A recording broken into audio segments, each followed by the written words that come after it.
하나님은 아브라함의 나이 99세 때, 그러니까 아브라함이 하나님으로부터 약속의 말씀을 받은 지 24년이 되던 해에 그에게 또다시 나타나셔서 잠들어 있는 그의 믿음을 일깨워 주십니다. 그의 이름을 아브람에서 아브라함으로 바꾸어 주시면서 여러 민족의 아버지 곧 믿음의 조상이 될 것을 말씀해 주십니다. 그리고 하나님은 그 약속을 자손 대대로 기억하게 하기 위해서 언약의 표징인 할례를 행하게 하셨습니다. 여러분, 하나님은 신실하십니다. 그러나 인간은 신실하지가 못합니다.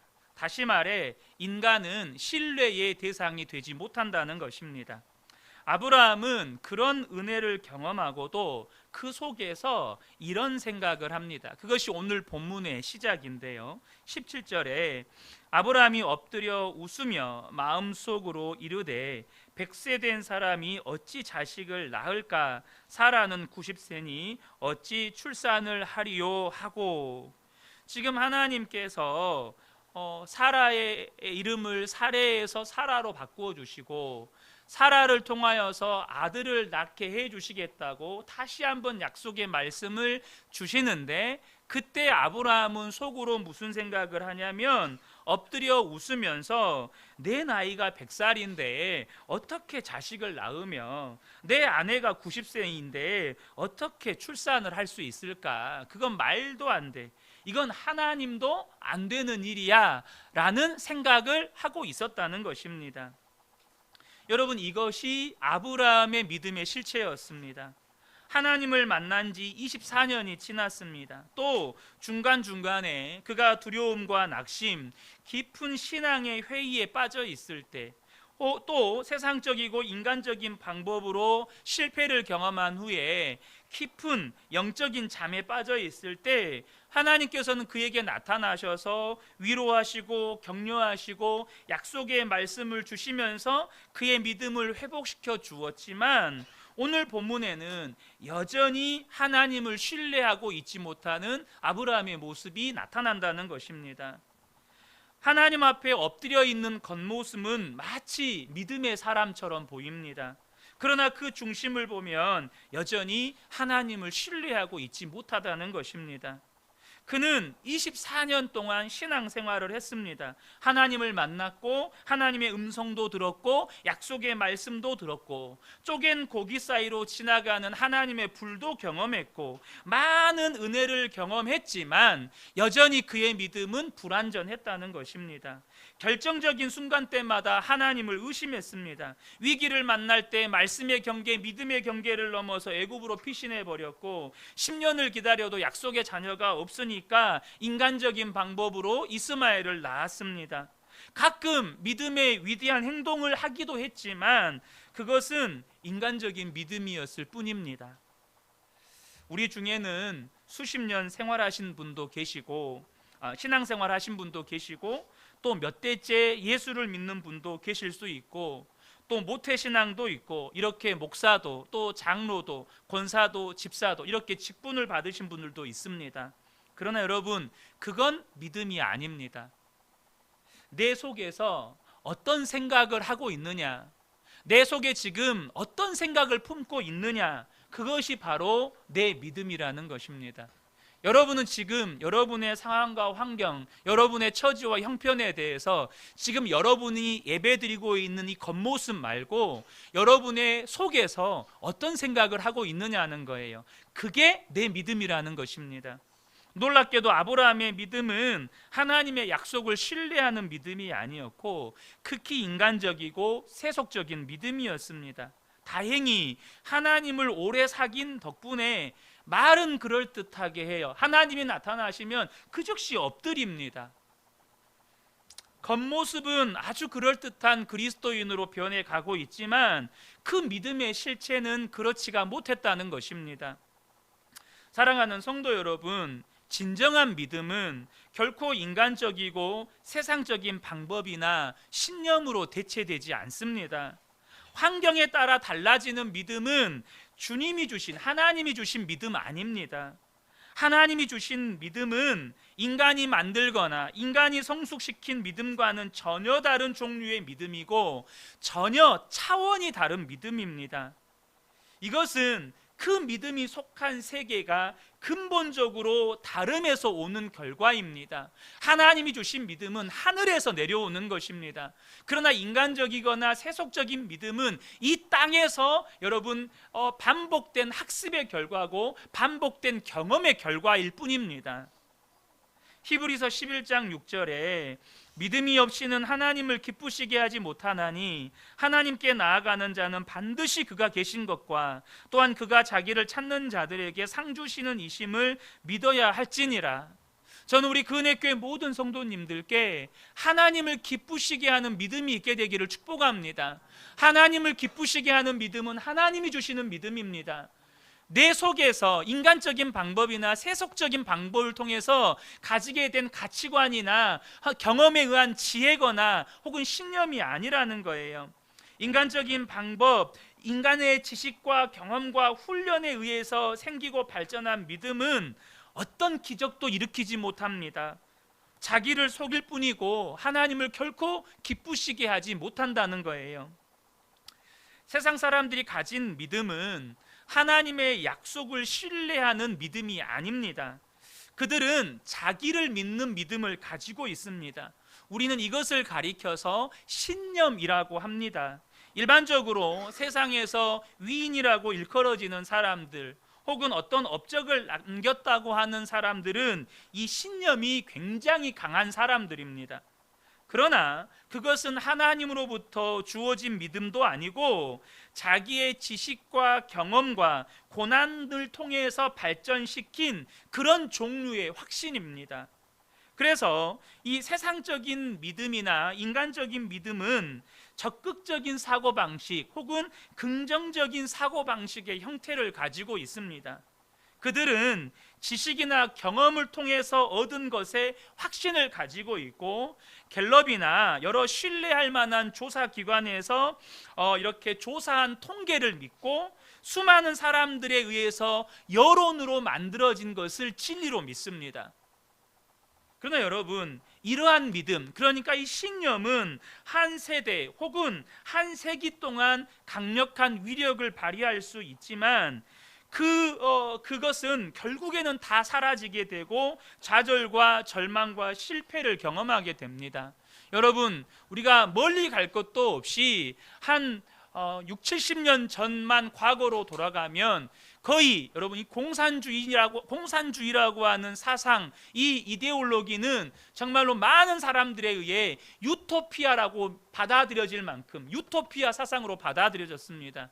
이 공산주의, 사회주의 사상이 모든 사람을 행복하게 해줄 거라고 믿었고, 여러분 전 세계 온 지구의 절반에 해당하는 나라에서 그런 공산주의, 사회주의 혁명이 일어났습니다. 그런데 어떻게 됐습니까? 수많은 사람을 지옥 불구덩이로 끌고 들어갔습니다. 공산주의를 표방했던 모든 나라가 이제는 거의 다 망했고 모양만 공산주의, 사회주의를 표방하는 나라로 남아있을 뿐입니다. 여러분, 우리가요 이렇게 인간적인 믿음, 세상적인 믿음은요 설득력이 있고 굉장히 그럴듯해 보입니다. 그러나 그것을 따라가면 결국에는 오리무중에 빠지게 됩니다. 아브라함 역시 24년 동안 오리무중에 빠졌습니다. 그 이유는 24년 동안 하나님을 만날 때마다 하나님을 믿다가도 얼마 시간이 지나지 않으면 또 하나님을 의심하고 인간적인 방법, 세상적인 방법을 또 따라가는 거예요. 그런 아브라함의 믿음의 실체가 바로 오늘 본문에서 하나님 앞에서 들통이 나버린 겁니다. 아브라함은 속으로 하나님의 말씀을 듣고 웃었고 하나님의 말씀보다는 현실을 더 중요하게 생각했고 하나님의 기적보다는 자기의 경험을 더 신뢰했습니다. 아브라함이 하나님께 이렇게 말합니다. 18절에 이스마엘이나 하나님 앞에 살기를 원하나이다. 이스마엘도 하나님이 내게 주신 씨가 아닙니까? 비록 인간적인 방법으로 태어났지만 하나님이 주신 거 아닙니까? 그러니 이스마엘이나 하나님 앞에서 복받고 장수하기 원합니다.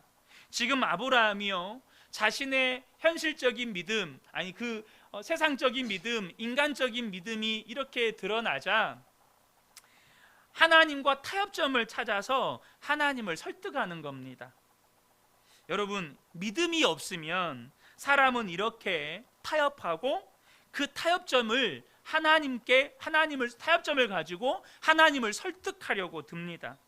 아브라함은 이렇게 생각했는지도 모릅니다. 하나님이 내 입장 좀 되어 보십시오.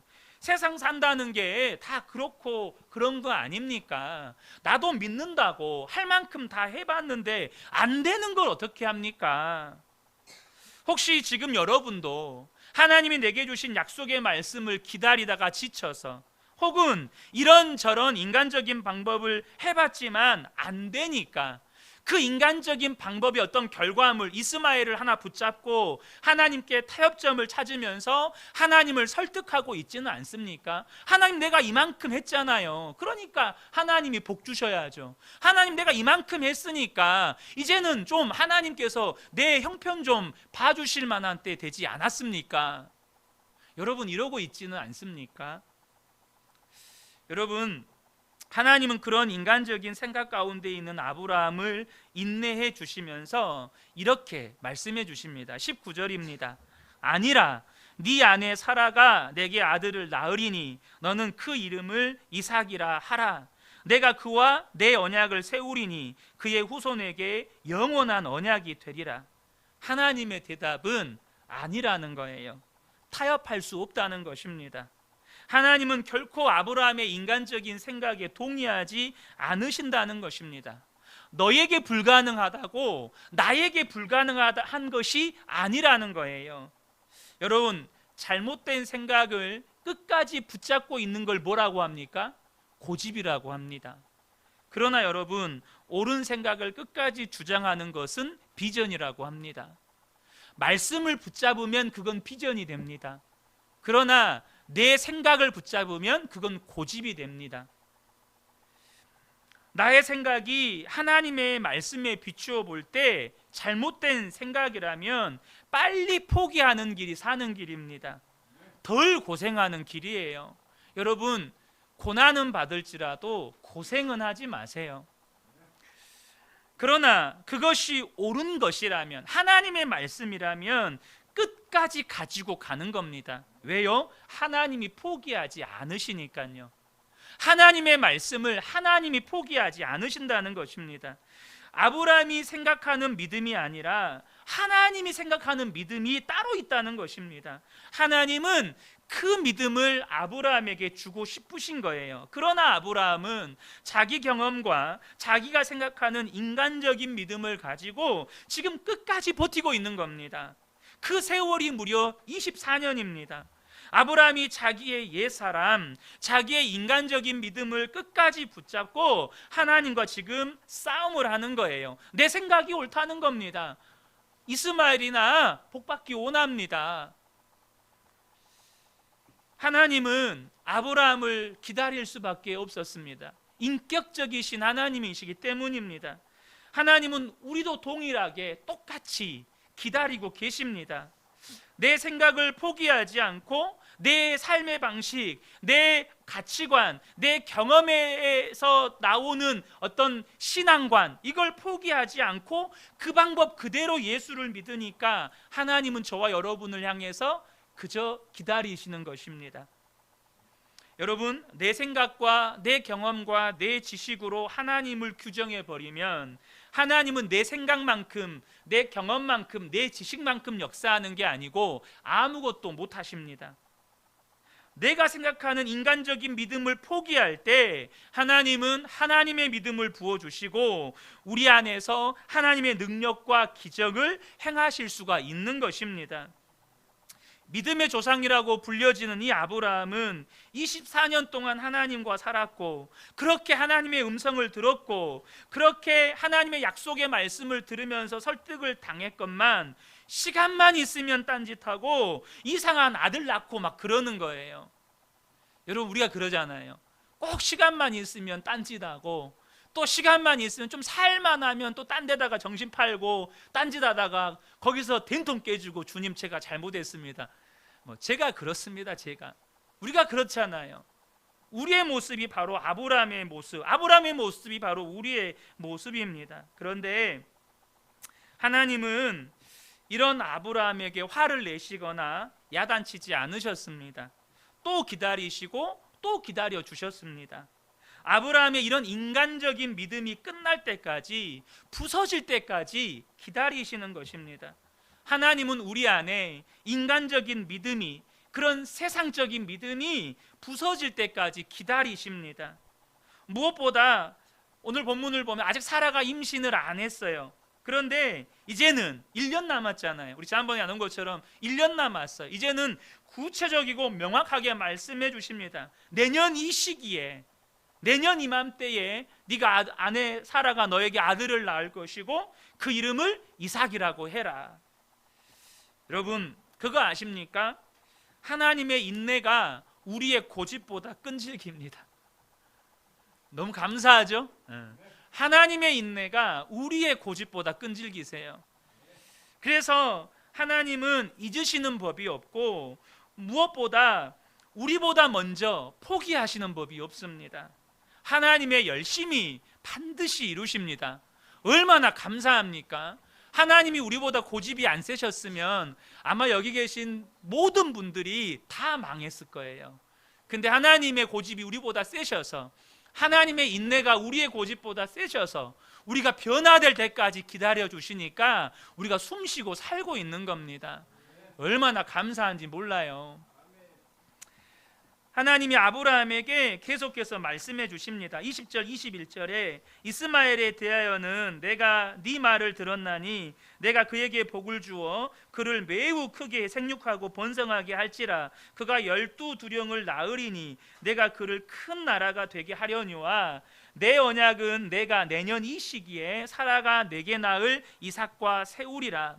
먼저 이 구절에서 우리가 발견하게 되는 건 하나님은 공평하시고 배려가 많으신 분이라는 것입니다. 아브라함이 이스마엘을 자기의 상속자로 세우려고 했을 때 하나님은 단호하게 아니다, 네 아내 사라가 낳을 아들이 있을 것이고 그 아들의 이름을 이삭이라고 해라 라고 말씀하시고 곧바로 이스마엘에 대해서 말씀을 해주세요. 그 내용을 통해서 하나님은 아브라함의 실수로 태어나게 된 이스마엘이라고 할지라도 결코 이스마엘을 미워하거나 싫어하거나 차별하지 않으신다는 것을 알게 됩니다. 내가 그에게도 복을 주어서 그를 매우 크게 생육하고 번성하게 하고 그가 12두령을 낳아 큰 나라를 이루게 할 것이다. 여러분, 하나님은 이삭만 축복하시는 분이 아니고 이스마엘도 축복하십니다. 하나님은 공평하시고 편애가 없으십니다. 이삭에게 주신 축복과 이스마엘에게 주신 축복이 비슷해요. 이스마엘이라고 덜 주시지 않는다는 겁니다. 그러면 왜 하나님은 불가능해 보이는 사라의 몸에서 이삭을 태어나게 하시려고 하는 걸까요? 그것은 단순합니다. 먼 훗날 약속의 자손, 바로 메시아가 이삭의 혈통을 통해서 태어나게 되기 때문입니다. 그래서 하나님이 약속하신 이삭이 반드시 태어나야 되는 거예요. 더 창대하게 하고 더 큰 민족을 이루고 더 많은 복을 주겠다에 하나님의 약속의 포인트가 있는 게 아니라는 것입니다. 그런 축복은 이스마엘도 주세요. 여러분, 저와 여러분이 이 부분에 대해서 이제는 명확하게 구분하시고 또 명확한 신앙의 어떤 기준을 가지셔야 합니다. 여러분, 우리가 예수를 믿고 왜 지금 그 은혜교회라고 하는 이 신앙 공동체에서 신앙생활을 하는지에 대해서 분명하게 아셔야 합니다. 우리 교회나 여러분 주변의 이웃교회나 주시는 구원이나 주시는 은혜는 똑같아요. 우리 교회라고 더 많은 은혜를 주시고 옆 교회는 좀 미우니까 덜 은혜를 주시고 절대 그런 거 없습니다. 똑같아요. 그런데 하나님께서 왜 저와 여러분을 이 그은혜 교회라고 하는 이 신앙 공동체를 통해서 신앙 생활을 하게 하시느냐는 거예요. 그것은 이삭을 통해서 메시아가 태어나야 하는 것처럼 우리 그은혜 교회를 통해서 이룰 다른 사명이 있기 때문입니다. 성도님들 한 분 한 분이 나는 죽고 예수로 사는 정말로 온전한 예수님의 사람으로 변화되고, 여러분의 가정과 직장과 이 도시에 하나님의 나라를 세워가고 주님의 몸된 또 다른 다음 세대 교회를 세워가는 사명이 우리 교회에 있는 거예요. 하나님이 그 사명 때문에 저와 여러분을, 여기 계신 분들 대부분의 분들이요, 제가 개척하기 전에 알지 못하는 분들이었습니다. 누구도, 여기 계신 대부분의 분들이 저를 모르는 분이었어요. 근데 왜 오셨어요? 우리 교회에 무슨 선한 게 있어요? 근데 주님이 이끄신 겁니다. 주님이 이끄신 데는 이유가 있습니다. 하나님이 이끄시면은 반드시 하나님이 이루시고자 하는 사명이 있고 뜻이 있다는 거예요. 대부분의 사람들은 자기를 힘들게 하거나 해코지하거나 상처를 준 사람들을 싫어합니다. 그래서 마음속에 복수를 꿈꾸죠. 이 인간의 감정은 정말 신기하게 내 마음대로 안 돼요. 그잖아요. 내가 용서해야지 라고 생각하고 있으면서도 그 사람 면상을 보면 속에서 막 울분이 막 올라올 때가 있잖아요. 여러분, 근데 여러분, 하나님께서는요 이렇게 말씀하셨어요. 원수도 사랑하고 그를 위하여 기도하라. 무슨 말이죠? 사람은 편가르기를 좋아해요. 본처 소생과 첩의 소생을 구분합니다. 원수와 나를 구분해요. 근데 하나님은 구분하지 않으십니다. 똑같이 축복하신다는 거예요. 이삭도 축복하시고 이스마엘도 축복하십니다. 약속의 자녀라는 의미는 더 잘났다는 말이 아닙니다. 이삭의 혈통을 통해서 메시아가 태어날 거라는 뜻입니다. 하나님은 편가르기를 하시는 분이 아니라 연합하시는 분입니다. 모두가 구원받고 모두가 복받기를 원하십니다. 그렇다고 해서 하나님의 계획이 바뀌지는 않습니다. 아브라함의 후손 이삭을 통해서 메시아가 오게 할 거라는 하나님의 계획이 바뀌지는 않아요. 그래서 하나님은 이 일을 위해서 모든 것을 하십니다. 22절을 보겠습니다. 하나님이 아브라함과 말씀을 마치시고 그를 떠나 올라가셨더라. 말씀을 마치셨다는 것은 하나님이 아브라함에게 정말 아브라함과 사라 사이에서 이삭이 태어나게 하기까지 하나님이 할 수 있는 모든 것을 하고 마치셨다는 것입니다. 하나님이 얼마나 끈질기신지 몰라요. 앞서 말씀드렸듯이 하나님의 인내가 사람의 고집보다 셉니다. 하나님은 누더기 같은 아브라함의 자기 믿음, 자존심, 그 인격이 무너지기를 24년을 기다리셨습니다. 여러분, 여기서 우리는 중요한 사실을 발견하셔야 합니다. 고린도후서 5장 17절에 그런즉 누구든지 그리스도 안에 있으면 새로운 피조물이라 이전 것은 지나갔으니 보라 새 것이 되었도다. 여러분, 아멘입니다. 예수 그리스도 안에 있으면 새로운 피조물입니다. 그런데 저와 여러분, 이 말씀에서 잘 보셔야 될 것이 이전 것이 지나가지 않으면 새로운 피조물이 아니라는 뜻입니다. 이전 것이 지나가야 새 것이 되는 겁니다. 옛사람이 죽어야 새 사람이 태어나는 것입니다. 옛사람 위에 새 사람이 덮이는 것이 아니라는 거예요. 그러나 우리는 자기가 죽는 게 싫어요. 자기를 포기하는 게 너무 싫어요. 지금까지 살아왔던 자기 방식을 포기하기를 원치 않기 때문에 그것을 그대로 유지한 채 하나님께 믿음을 달라고 해요. 여러분, 어느 부모가 아침에 먹었던 그 더러운 밥그릇, 싱크대에 담겨있는 그 더러운 밥그릇을 다시 가져왔다가 밥을 퍼주는 부모가 어디 있어요? 여러분, 자녀가 밥 달라고 할 때 어제 설거지 안 해놨던 그 김치국물 다 묻어있고 밥풀 다 묻어있고 그 그릇에다가 밥 덜어주시는 부모 없잖아요. 여러분, 부모가 자녀에게 밥 하나 줄 때도 새 그릇에다 담아줍니다. 근데 하물며 우리에게 영생을 가져다 주는, 하나님의 자녀가 되게 하고 새로운 피조물이 되게 하는 그 믿음을 우리에게 부어주실 때 나의 생각, 나의 계획, 나의 방식을 여전히 고수한 그 상태에다가 어떻게 새로운 믿음을 부어주실 수 있느냐는 것입니다. 새 그릇에다가 새 밥을 주는 것처럼 하나님은 우리의 옛사람이 무너지기를 원하고 기다리십니다. 하지만 많은 성도들이 예수를 믿는다고 말하고 교회에서 봉사를 한다고 하면서 그렇게 옛사람을 붙들고 그 옛사람을 붙잡는 그 미련함을 가지고 기절할지언정 죽기는 싫습니다. 그 심정으로 끝까지 그 누더기 같은 자기의 의를 붙잡고 신앙생활을 하다가 넘어지고 깨지고 넘어지고 깨지고 실패하고 좌절하고 이걸 반복한다는 거예요. 그때마다 하나님이 아브라함에게 나타나셔서 약속의 말씀을 주신 것처럼 너 그것 좀 버려라, 그것 좀 버려라 하시는데 안 버리는 거예요. 모세는 자기 의를 버리는데 40년이 걸렸습니다. 아브라함은 이삭을 온전히 바칠 때까지는 41년이 걸렸습니다. 사도 바울도 이방인의 사도로 다메섹으로 가는 길에 영광의 주님을 만난 후에 이방인의 사도로 쓰임 받기까지 16년의 세월이 걸렸습니다. 그러니 지금 24년이 되는 이 시점에서 하나님의 말씀을 들으면서도 속으로는 웃으면서 하나님 내 나이가 100살입니다 이러고 있는 거예요. 좀 내 처지 좀 보세요, 내 형편 좀 보세요. 그런 말씀이 나옵니까? 지금 이러고 있는 겁니다. 하나님은 우리에게 놀라운 은혜와 복을 열어주고 싶은데 말씀에 순종만 하면 되는데 하나님 요즘 세상에 누가 그러고 삽니까? 다들 이러고 살지요.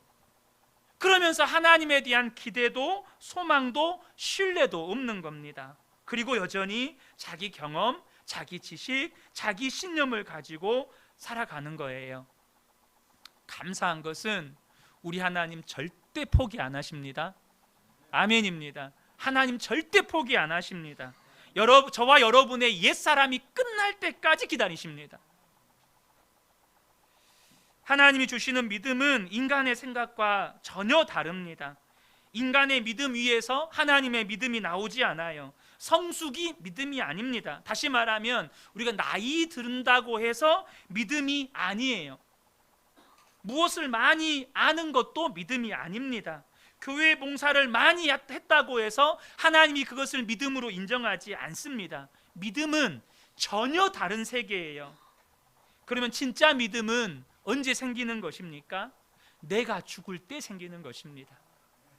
마태복음 16장 24절에 예수께서 제자들에게 이르시되 누구든지 나를 따라오려거든 자기를 부인하고 자기 십자가를 지고 나를 따를 것이니라. 여러분, 옛사람이 죽을 때 새 사람이 나오는 거예요. 인간적인 믿음을 포기할 때 하나님이 새 믿음을 주십니다. 이것이 거룩한 믿음이고 성령 충만한 믿음입니다. 그러나 우리가 정말로 그 쥐꼬리만한 자존심, 지금까지 내가 살아온 삶의 배경을 쉽게 버리지를 못해요. 그래서 하나님이 어떻게 하셨냐? 아브라함을 갈대아 우르에서 옮기신 겁니다. 거기서 살면 옛 사람의 배경이 되는 모든 것에서 벗어날 수가 없어요. 그래서 그 모든 것을 버리고 다시 시작하라는 겁니다. 그래도 걸린 세월이 41년이에요. 자기 성격, 사고방식, 가치관, 종교관 이런 것들이 하나님이 산산조각 내는데 이런 세월이 걸렸습니다. 저는 우리 모든 성도님들이 짧았으면 좋겠습니다. 정말로 짧게 나의 믿음이 끝나고 하나님이 주신 믿음이 새롭게 시작되기를 축복합니다.